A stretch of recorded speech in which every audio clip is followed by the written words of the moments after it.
O Misamis City of Misamis Occidental ug sa tanang nagtanaw kanato karon pinaagi sa Facebook page ug YouTube channel sa AONC. Kumusta may adlaw? Dazil humuot ikson Setyembre 23, 2025 alang sa pinakaulahing balita nga senso kini ang Usawas Today.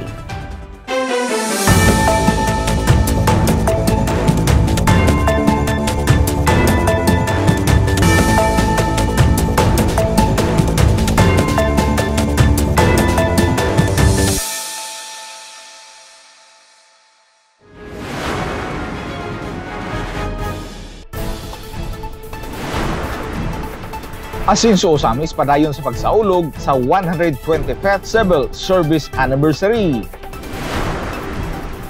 Community-based monitoring system giya sa padayon nga pag-asinso sa Osamis.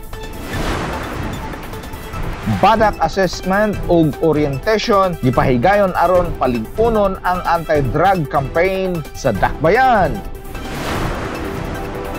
Sa police report, kagawad sikop sa drug buy-bust operation sa PNP Osamis.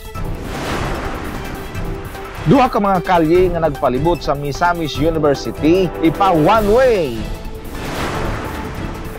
21,000 pesos nga excess bill sa 2 anyos na pasyente gi zero inahan malipayon og mapasalamaton.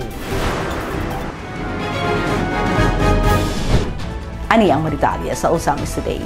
Asen sa Osamis padayon sa pagsaulog sa 125th Civil Service Anniversary. Ani ang maritalya.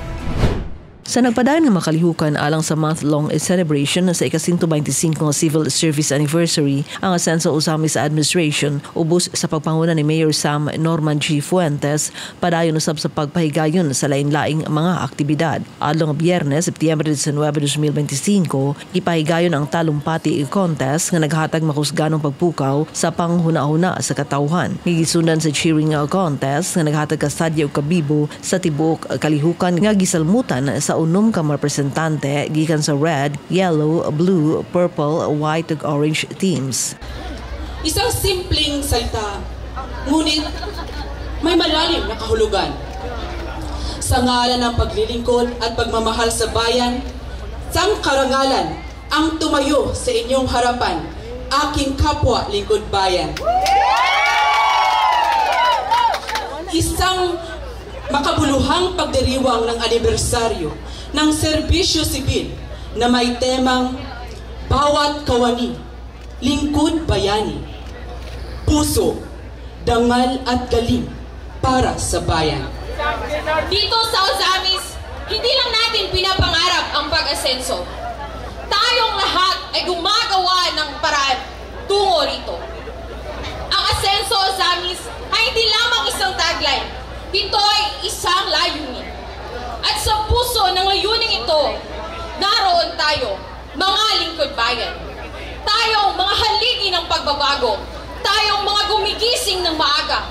Ang pagiging tapat at karapat-dapat ay hindi lamang para sa ating pamilya, kundi higit sa lahat para sa sambayan ng umaasa at nangangailangan ng ating tulong, lalo na sa sakuna at matitinding pagsubok.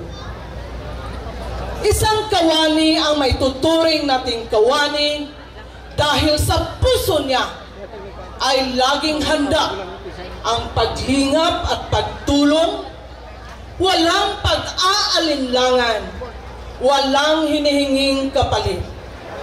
Hindi kailangan ng mataas na posisyon upang gumawa ng mabuti.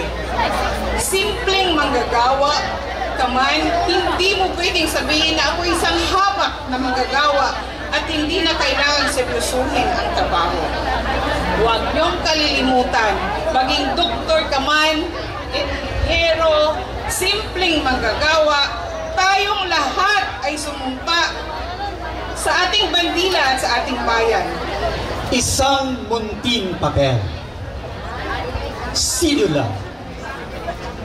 Sa likod ng papel na ito, anong bayan ang ating binubuo? Noon, pinupunit ito ng ating mga bayani upang igiit ang himagsikan. Sa maliit na papel na iyon, lumitaw ang kalayaan. Ngayon, hawak pa rin natin ang parihong papel. Ngunit ito'y hindi na panawagan ng digmaan. Ito'y palaala ng ating panata.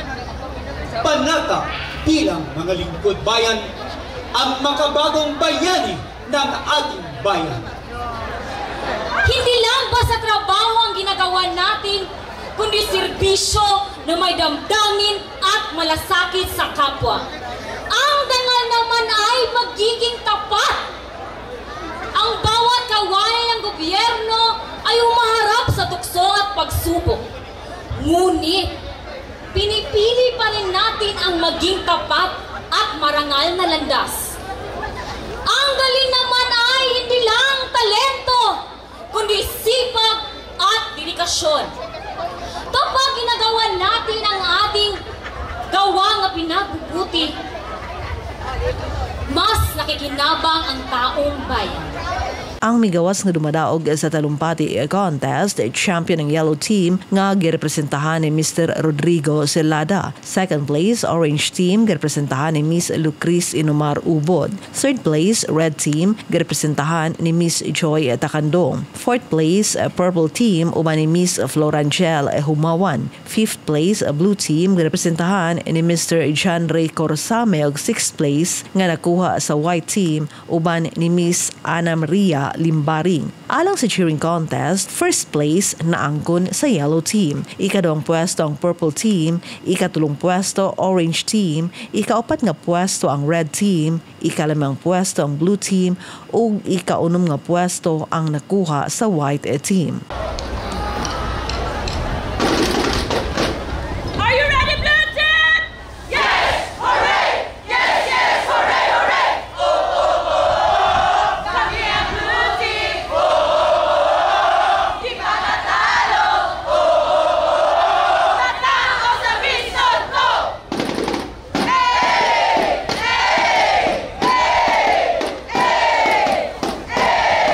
Ascenso, Blue Team!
alang sa Adopt a Barangay Clean-up Drive along Sabado, Setyembre 20, 2025 nga gimugna aron mapaduol ang serbisyo publiko ngadto sa katawhan. Ang matag team nga gilangkuban sa mga city councilors, isip team leaders, uban sa department heads ug mga kawani sa lokal nga kagamhanan nagig-uban sa mga residente sa mga kabarangayan sa pagpanglimpyo sa napili nga urban communities sa Dakbayan. Ang mga partisipante gibahin sa color-coded teams o gi-assign sa nagkalain-lain nga mga barangay. Blue Team, Baybay San Roque. Yellow Team, Barangay Baybay Santa Cruz. Red Team, Carmen Annex. White Team, Barangay Baybay Triunfo. Orange Team, Barangay Tinagog. Purple Team, Barangay 50th District. Samtang pagkaadlong Lunes, Setyembre 22, 2025, gipahigayon ang modern dance contest nga wala lang maghatag og kalingawan apan nagpamatud usab sa bilis sa panagiusa, pakig-alayon og panaghigalaay sa kinatibuk-ang Ascenso Ozamis family.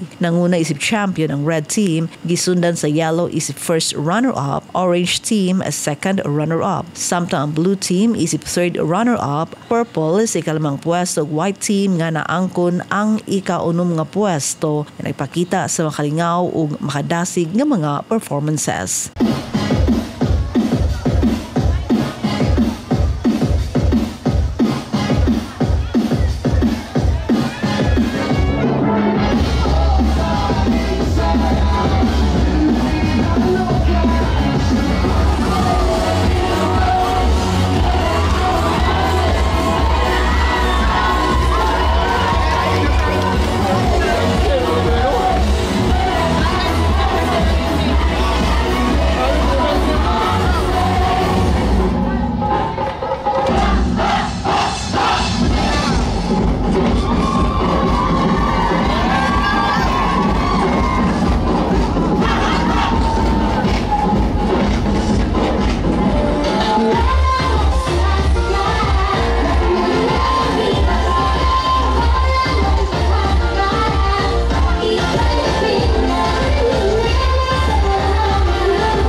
Labaw pa sa usa ka pasundayag, kini nga makalihukan ay nagsaulog sa tinuod nga espiritu sa Ascenso Ozamis. Ang panaghiusa alang sa tumong nga kanunay Ascenso Ozamis. Community-based monitoring system ay giya sa padayon na pag-asenso sa Ozamis. Gitutukan ni Bernal Texon ng maong balita. Ani ang iyang report.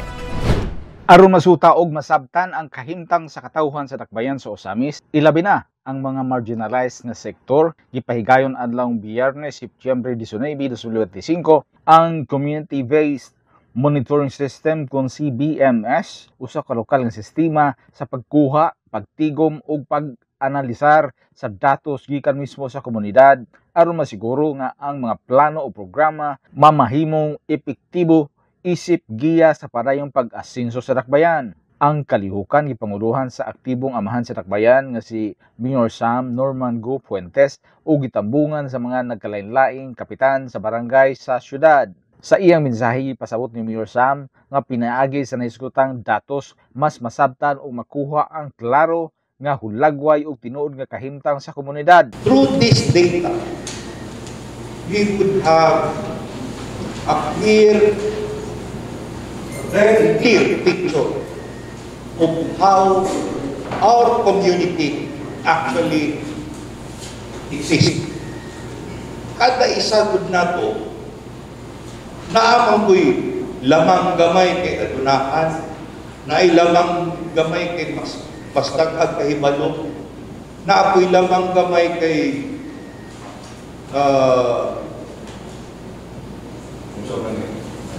mas maayong panglawas. Pero pareho tatanan nga tao. Iyon anak magpuna sa atong pamilya. through this CBMS data, din nga nato makita isa-isa unsa ang mga kinsay professional sa ato ang kuan, sa ato ang dakbayan, kinsa tong mga ginatawag nato nga marginalized or less fortunate, kinsa tong mga dunay balation nga dili makarga sa normal na panlantaw, tanan makuha na through the data. Gisaysay usab ni Mayor Sam nga angay pasalamatan ang Philippine Statistics Authority kon PSA tungod sa pagpakig-partner niini sa LGU usami sa pagkuha sa mga datos. Pinaagi niini nga partnerships mas masuta og masabtan ang tinuod nga kahimtang sa matag lugar. We should be grateful and thankful to the PSA for partnering with us in getting this data. Dili pwedeng sa una manggod ang ilang pamalakad. We have to admit that ang ilang pamalakad, sila rin kuha. Pero kinsa may nakabalo sa isig isa sa di ba barangay? Sa barangay. So with this partnership, makuha na kinakuha. Tinuod na hulagway kung unsa ang atuang komunidad. Tungod niining mga datos, posibleng makabot ang maayong desisyon o mga praktikal nga solusyon nga epektibo sa pagtubag sa nagkalain-laing hagit. Niini giawhag usab sa mayor nga kini gamiton isip usa ka learning experience ug tun-an nga mamahimong giya sa tinuod nga mga aksyon. With this, we would have we could come up with good decisions and a workable solution na which would be effective in addressing whatever problems and challenges that our city faces. So to you, barangay leaders, city officials, for that matter, I call upon you not to treat this as basta sa akong isultigan nga, not to treat this as just a pagtipok lang nga, data, statistics na. No. Let this be a learning experience. Learn to use what you have, what will be elaborated today as a guide for you, for real actions to uplift lives, fight poverty, and create new opportunities for our igsuon ng mga isa mismo. Gipasabot sa mayor nga bisan pa man adunay moto nga padayong asenso, importante sa pagpadayon sa kalambuan, walay mabiyaan. Sama sa pananaw ni Governor Henry Sibilia Waminal nga ang mga misa-mison magpuyong malinawon, malambuon ug malipayon. You know, the motto of the Asenso administration is moving forward, but not to leave anybody behind. Through the efforts of the PSA and through your efforts, let us come up with this workable solution to attain real progress. Real progress in a sense that we will be able to continue ang panglantaw ni Gobernador nga ang isa mismo magpuyong, malinawon, malambuon o malipayon. So, let this be a moment again of learning, of inspiration, and commitment to serve our fellow citizens, your constituents, our fellow brothers and sisters for better lives in the future. Ang Community-Based Monitoring System kung CBMS nagpakita nga ang Asenso Administration ubos sa pagpanguna ni Mayor Sam Fuentes seryoso sa paghatag og patas nga serbisyo alang sa tanan. Padayon Asenso, walay mabiyaan. Alang sa Osamis Today, ako si Bernard Dixon. Salamat Bernard. Badak assessment ug reorientation gipahigayon aron na palig-uno ng anti-drug campaign sa Dakbayan. May report si Leon Chumidalio. Aron masukod og masusi ang kaepektibo sa matag barangay sa pakigbatok sa illegal nga druga, mipaygayon ang City Anti-Drug Abuse Council kun kadak uban ang kolaborasyon sa Department of the Interior and Local Government kun DILG og Philippine National Police Usami City Police Station sa Badak Functionality Assessment and Badak Reorientation alang sa 51 ka mga barangay captains, secretaries o barangay council sa Dakbayan sa Usamis adlang Biyernes, Setyembre 19 ning tuiga. Ang maong orientation gipagayon sa may 3rd floor City Health Office nga gipangunahan ni DILG Officer Edgel G. Bidra ug OIC Chief of Police Police Lieutenant Colonel Harvey S. Avillanusa uban sa lig-on nga suporta sa lokal nga pangagamhanan sa Usamis ubos sa liderato ni Mayor Sam Norman G. Puentes. Sa iyang mensahe, gipunting ni OIC Chief Police Lieutenant Colonel Avillanusa nga ang druga may usa sa dako nga hagit nga makaapekto sa tanan o gihatagan usab niya o gimbugaton ang papel sa badak isip unang linya sa depensa sa matag komunidad. Badaks are our front line of defense in our communities. You are the ones who know what's really happening on the ground. You see the problems, you hear the rumors, and you know who needs help. That's why your work is so very important. Gidugang pa sa iping ang maong orientation gituyo aron masiguro nga magkahiusa ang tanan subay sa pagripaso sa mga prinsipyo sa badak nga mamahimong klaro ang papel o katungdanan sa matag usa og mapalig-on pag-usab ang ilang commitment sa ilang misyon. Gipasalig usab niya isip hipis kapulisan nga padayon ang iyang lig-on nga suporta alang sa badak. As your Chief of Police, I want to assure you of my unwavering commitment to support our badaks. Each barangay has its designated police sa barangay to build a strong partnership and ensure faster communication within the community. Laki pa sa gisgutan sa mga orientation mao ang Badak Action Plan, Badak Adjectival Rating o Level of Functionality o guban pang angay paghimuon sa matag barangay o matag miyembro sa Barangay Anti-Drug Abuse Council. Busa pinaagi sa gipaygayon nga Badak Functionality Assessment o Reorientation gilauman nga mas mapaligon pa ang panaghiusa, mas mapaklaro ang katungdanan sa matag barangay ug mas mapalig ang kolaborasyon aron epektibong mapalambo ang kampanya batok sa illegal nga druga sa Dakbayan. Alang sa Usamis Today, ako si Leoncio Medalla.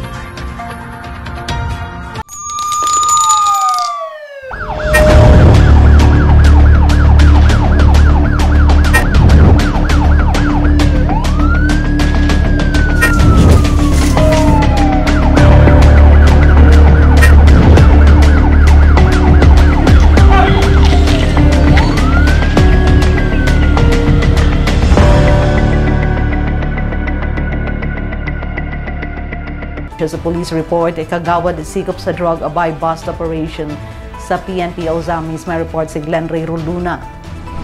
Wala na makapalag sa Usamis PNP operatives ang usa ka 35 anyos nga kagawad sa barangay Doña Consuelo ni Syudad.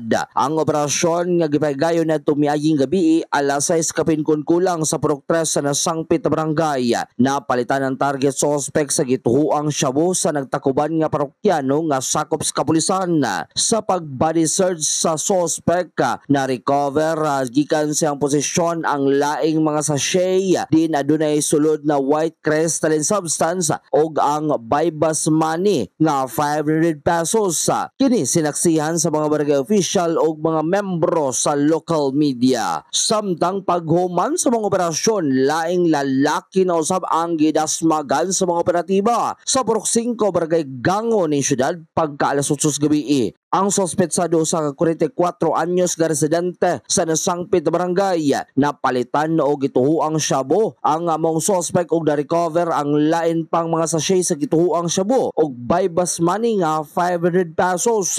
Ang mga operasyon gipangunahan sa Usamis City Police Station pinaagi sa supervisyon ni Usamis PNP OIC Police Lieutenant Colonel Harvey Serrano Villanosa. Ang mga sospek ana nakaron sa kustodiya sa Ozamis PNP o giproseso na ang mga dokumento alang sa pag-atubangong mga kaso sa paglapas sa Republic Act 9165 o Comprehensive Dangerous Drugs Act of 2002.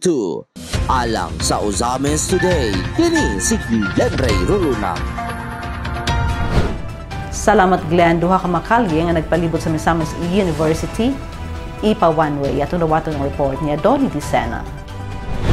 Dunay intensyon ang CTMS o City Traffic Management and Services nga ipa one way sa hingpit ang HT Feliciano o ang Mabini Street kilid sa Misamis University. Kini mao'y rekomendasyon ni Ozamis City Hall HRMO Head o concurrent CTMS in charge, retired Police Colonel Joey Ampong, bunga sa nadawat nga mga reklamo sa heavy traffic nga masinati sa buntag ug hapon. Iyang isugyot sa konseho nga ang kasamtangang one-way gikan sa may Santo Niño Gas Station, ipalahos padulong sa BDO o laras na kini gikan sa adlong Lunes hangtod adlong Domingo. Samtang ang kilid sa Imyo, isulid one-way na kini pagawa sa Karangan Crossing og ang mga salakyanan pasulod sa sentrong bahin mo iskala na kini sa may Jollibee Laman o mamaybay sa may Circumferential Road pasulod sa Santo Niño Gas Station sa Aguada. Sayang tanaw nga kung kini masuportahan sa konseho, sigurado gayod nga masulbad ang heavy traffic sa nahisgutang lugar. Ito birthday ako, ihatagan mo ko additional workload aning traffic, security o galing sa HR. Pero okay lang man ako, makaya man ako ni. Pero di na ako ni makaya kung wala suporta sa atong local officials o atong mga katawhan nato din sa Ozamis City. Daghan mga reklamo ani kung bahin aning mga atong dalan tungod sa gagamay po sa atong dalan, so automatic clogging yun ang mga itsura niya sa atong traffic. So I propose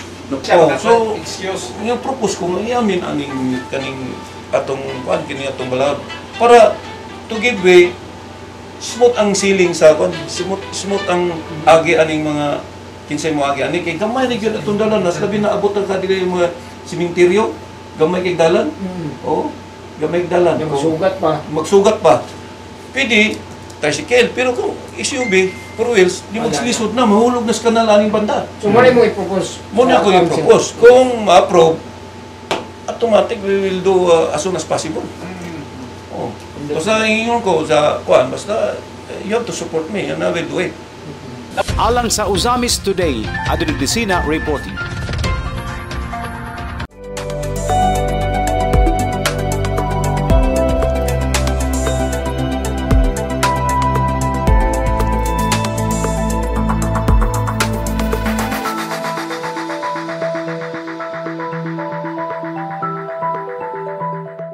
₱21,000 nga excess bill sa 2 anyos nga pasyente gi-zero.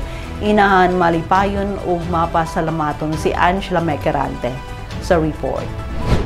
Tungod sa hubak ug paglugos sa paghinawa sa iyang anak nga nahimong hinungdan sa pagka-hospital niini, si Nanay Catherine Castro, 40 anyos, ug lumulupyo sa barangay Baybay Triunfo ning Dakbayan sa Ozamis, hingpit nga midangop sa asan sa Ozamis Administration aron sa pagpangayo og tabang sa pagbayad sa ilang excess bill sa ospital nga may kabat nga duulan sa ₱21,000.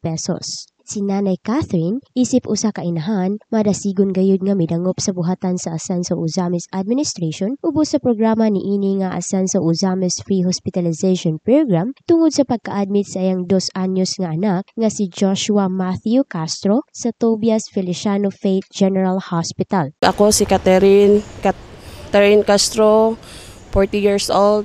Nagpuyo sa barangay Baybay Triunfo. Akong anak si Joshua Mateo, 2 years old, sa Faith Hospital.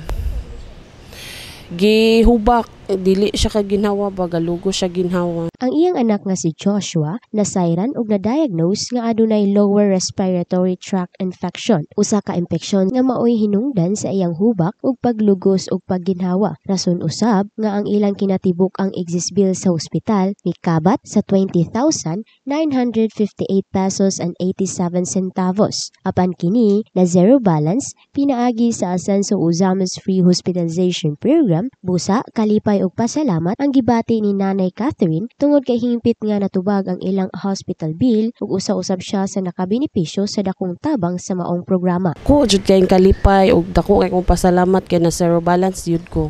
Ko jud kay ko kalipay kay ilahang gi-continue ang ilahang programa nga pre-hospitalization ug Segisiro jud ko niya as in dako jud kay ko kalipay. Mayor Sam Puentes dagan kayong salamat, Kong Ando, Kong Indy og labi na ni Gob Henry Waminal sa daghan jud kayong salamat sa inyo nga inyong naka-privilege ko sa inyong pre-hospitalization.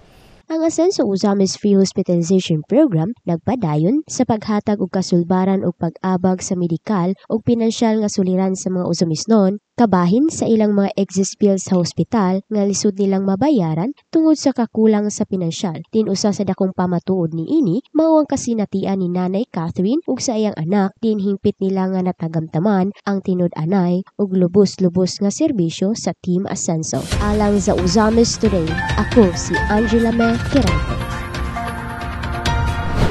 Salamat me, ang Uzamis rihatod ka natin ng serbisyo publiko sa kanunay Asenso Uzamis Administration ubos sa pagdumala ni Mayor Attorney Sam Norman G. Fuentes.